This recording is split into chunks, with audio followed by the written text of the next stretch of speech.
All, welcome to Keerthi's kitchen blog. So ಇವತ್ತು ನಮ್ಮ ಮನೇಲಿ ನಮ್ಮಮ್ಮ ಹೇಳ್ಕೊಟ್ಟಿರೋ ಸ್ಟೈಲಲ್ಲಿ ತುಪ್ಪ ಮಾಡೋಣ. ಸೊ ನಾನಿಲ್ಲಿ ಯಾವುದು ಅನ್ಸಾಲ್ಟೆಡ್ ಬಟರ್ ತೊಗೊಂಡಿದ್ದೀನಿ. 750 gram of unsalted Nandini butter ತೊಗೊಂಡಿದ್ದೀನಿ.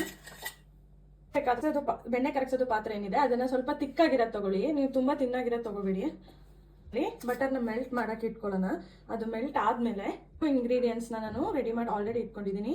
ಸೊ ಮೆಂತ್ಯ, ಏಲಕ್ಕಿ, ಸ್ವಲ್ಪ ಉಪ್ಪು, 1 table spoon of jeera and ಸ್ವಲ್ಪ ಕ್ರಷ್ ಮಾಡಿರೋ ಪೆಪ್ಪರ್ ಆ್ಯಂಡ್ ಟರ್ಮರಿಕ್, ಕ್ರಷ್ ಮಾಡಿರೋಂಥ ಬೆಳ್ಳುಳ್ಳಿ. ಜೊತೆಗೇನೆ 2 ಕರ್ಬೇವಿನ ಸೊಪ್ಪು ತೊಗೊಂಡಿದ್ದೀನಿ. ಟೈಮ್ನಲ್ಲಿ ಬಟರ್ ಮೆಲ್ಟ್ ಆಗೋದಕ್ಕೆ ಬಿಡಿ, ಅದು ಫುಲ್ ಕಂಪ್ಲೀಟಾಗಿ ಮೆಲ್ಟ್ ಆಗಬೇಕು.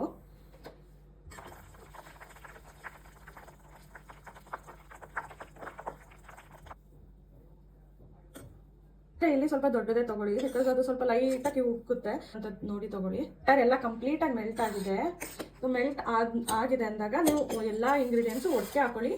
ಕರ್ಬೇವಿನ ಸೊಪ್ಪು ಬಿಟ್ಟು, ಸೊ ಅದು ಸಿಡಿಯುತ್ತೆ, ಹಾಗಾಗಿ ಲಾಸ್ಟಲ್ಲಿ ಹಾಕೊಳ್ಳೋಣ. ಅದನ್ನು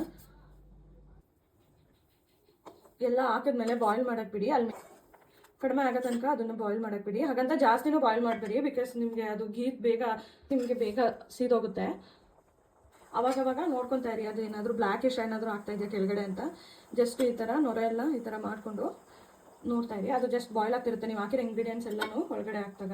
75% ಆಗಿದೆ, ಬಟರ್ ಕನ್ಸಿಸ್ಟೆನ್ಸಿಲಿ ಬರ್ತಿದೆ ಅಂತ ಹೇಳಿದಾಗ ಈ ಥರ ಕರ್ಬೇವಿನ ಸೊಪ್ಪು ಹಾಕ್ತಿದ್ದೀನಿ.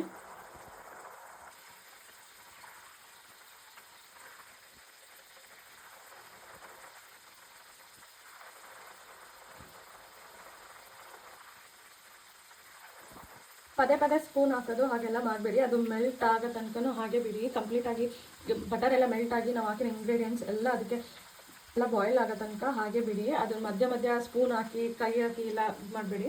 ಆಗಿದೆ ಅಂತ ಹೇಗೆ ಗೊತ್ತಾಗುತ್ತೆ ಅಂತ ಅಂದರೆ ಆ ನೊರೆ ಎಲ್ಲ ಮೇಲೆ ಏನಿತ್ತಲ್ಲ ಅದೆಲ್ಲ ನಿಮಗೆ ಸ್ವಲ್ಪ ಬ್ರೌನಿಷ್ ಕಲರಲ್ಲಿ ಆಗ್ತಾ ಇರುತ್ತೆ.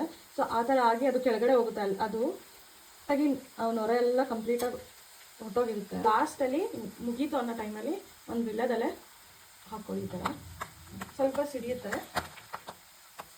ಇಂಗ್ರೀಡಿಯೆಂಟ್ಸ್ ಎಲ್ಲ ಮೇಲೆ ಬಂದು ಆ ನೊರೆ ಎಲ್ಲ ಕಂಪ್ಲೀಟಾಗಿ ಹೋಗಿದೆ, ಕೆಳಗಡೆ ಹೋಗಿದೆ ಅಂತ ಹೇಳಿದ್ರೆ ತುಪ್ಪ ರೆಡಿಯಾಗಿದೆ ಅಂತ. ತುಂಬ ಜಾಸ್ತಿನೂ ಕಾಯ್ಸೋಕೆ ಹೋಗಬೇಡಿ, ಸೊ ಸೀದೋಗ್ಬಿಡುತ್ತೆ ನಿಮಗೆ. ಈ ಕನ್ಸಿಸ್ಟೆನ್ಸಿಲಿ ಇದ್ದಾಗ ತುಪ್ಪ ಆಫ್ ಮಾಡ್ಕೊಳ್ಳಿ. ಲಾಸ್ಟ್ ಎಂಡಿಂಗಲ್ಲಿ ನೀವು ಕೇರ್ಫುಲ್ಲಾಗಿ ನೋಡ್ಕೋಬೇಕಾಗುತ್ತೆ, ಯಾಕಂದರೆ ಸ್ವಲ್ಪ ಉಪ್ತಾ ಇರುತ್ತೆ, ನಿಮ್ಮ ಪಾತ್ರೆಯಿಂದ ಆಚೆ ಬಂದುಬಿಡುತ್ತೆ ತುಪ್ಪ. ಆಗಿದೆ. ಸೊ ನಾವು ಹಾಕಿರೋ ಇಂಗ್ರೀಡಿಯೆಂಟ್ಸ್ ಎಲ್ಲ, ಈ ಬೆಳ್ಳುಳ್ಳಿ ಎಲ್ಲ ನಿಮಗೆ ಬ್ರೌನಿಷ್ ಕಲರಲ್ಲಿ ಆಯಿತು ಆ್ಯಂಡ್ ನೊರೆ ಎಲ್ಲ ಕಡಿಮೆ ಆಗ್ತಾ ಹೋಗುತ್ತೆ. ಆಫ್ ಮಾಡಿದ್ಮೇಲೆ ಸ್ಟವ್ ಆಫ್ ಮಾಡಿದ್ರೂ ನಿಮ್ಗೆ ಅದು ಬಾಯ್ಲ್ ಆಗ್ತಾನೆ ಇರುತ್ತೆ. ಆ ಥರ ಏನಾದ್ರು ಇತ್ತು ಅಂತಂದರೆ ನೀವು ಆ ಪ್ಲೇಸ್ನ ಚೇಂಜ್ ಮಾಡಿ ಆ ಪಾತ್ರೆ ತೆಗೆದು ಕೆಳಗಡೆ ಇಟ್ಕೊಂಬಿಡಿ. ಸ್ಟವ್ ಮೇಲಿಂದ ಅಲ್ಲೇ ಇಡಕ್ಕೆ ಹೋಗ್ಬಿಡಿ. ತುಪ್ಪ ಕಂಪ್ಲೀಟಾಗಿ ಕೂಲ್ ಡೌನ್ ಆದಮೇಲೆ ನೀವು ಪಾತ್ರೆಯಲ್ಲಿ ಸ್ಟ್ರೈನ್ ಮಾಡಿ ಇಟ್ಕೊಬೋದು. ಹೌದು, ಆ ನೊರೆ ಎಲ್ಲ ಮೇಲ್ಗಡೆ ಇದ್ದಿದ್ದೆಲ್ಲ ಕೆಳಗಡೆ ಹೋಗಿದೆ. ಕಂಪ್ಲೀಟಾಗಿ ಕೂಲ್ ಡೌನ್ ಆಯಿತು.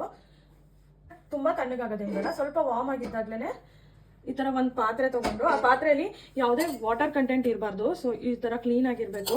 ಅದಕ್ಕೆ ಒಂದು ಸ್ಟ್ರೈನರ್ ಹಾಕ್ಕೊಂಡು ತುಪ್ಪನ ಸ್ಟ್ರೈನ್ ಮಾಡ್ಕೊಳ್ಳಿ. ನೀವು ಫಸ್ಟ್ ಡೇ ಹೇಗೆ ಮಾಡಿರ್ತೀರಾ ಅದೇ ಅರೋಮಾ, ಅಲ್ಲಿ ಟೇಸ್ಟ್ ನಿಮಗೆ 2 ಮಂತ್ಸ್ ತನಕ ಅದೇ ಥರನೇ ಇರುತ್ತೆ. ಸೊ ಈ ಮೆಥಡಲ್ಲಿ ಮಾಡಿದ್ರೆ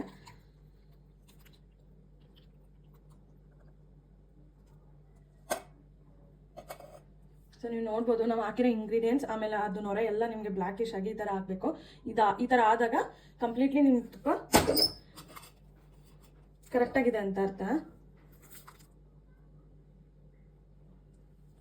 ಈ ಥರ ಸ್ಟ್ರೈನ್ ಮಾಡ್ಕೊಳ್ಳಿ. ಆ್ಯಂಡ್ ಇದೆಲ್ಲ ಏನಿದೆ, ನಾವು ಇಂಗ್ರೀಡಿಯೆಂಟ್ಸ್ ಏನು ಹಾಕಿದ್ದೀವಲ್ಲ ಅದೇನು ವೇಸ್ಟ್ ಏನಾಗಲ್ಲ. ಸೊ ನೀವು ಈ ಬೆಳ್ಳುಳ್ಳಿನ ನೀವು ಹಾಗೆ ಕೂಡ ತೊಗೊಂಡು ತಿನ್ಬೋದು, ತುಪ್ಪದಲ್ಲಿ ಬೆಂದಿರುತ್ತೆ. ಆರ್ ನೀವು ಬಿಸಿ ಅನ್ನಕ್ಕೆ ಹಾಕಿ ಮಿಕ್ಸ್ ಮಾಡಿ ನೀವು ತಿಂದರೆ ತುಂಬ ಚೆನ್ನಾಗಿರುತ್ತೆ ಟೇಸ್ಟು. ತುಪ್ಪ ಕರಗಿಸಿದಾಗ ಇದೇ ಥರನೇ ತುಪ್ಪ ಮಾಡಿರೋ ಪಾತ್ರೆಗೆ ತುಪ್ಪದನ್ನ ಅಂತ ಅದಕ್ಕೆ ಹಾಕಿ ಬಾಯ್ಲ್ಡ್ ರೈಸ್ ಹಾಕಿ ಮಾಡಿಕೊಡ್ತಾಯಿದ್ರು. ಸೊ ನೀವು ಕೂಡ ಅದೇ ಥರ ಟ್ರೈ ಮಾಡಿ, ತುಂಬ ಚೆನ್ನಾಗಿ ಬರುತ್ತೆ. ಆ್ಯಂಡ್ ನಿಮ್ಮ ತುಪ್ಪ ಕೂಡ ಈ ಥರ ಕಾಣಿಸುತ್ತೆ, ನಿಮಗೆ ಈ ಥರ ಕಾಣಿಸುತ್ತೆ. ಟ್ರೈ ಮಾಡಿ, ನೀವು ಹೇಗೆ ಮಾಡಿದ್ರಿ ಅಂತ ನನಗೆ ಕಮೆಂಟ್ ಹಾಕಿ. ಆ್ಯಂಡ್ ನೆಕ್ಸ್ಟ್ ರೆಸಿಪಿಗೆ ಲೈಕ್ ಮಾಡಿ, ನನ್ನ ಚಾನಲ್ನ ಸಬ್ಸ್ಕ್ರೈಬ್ ಮಾಡಿ. Thank you.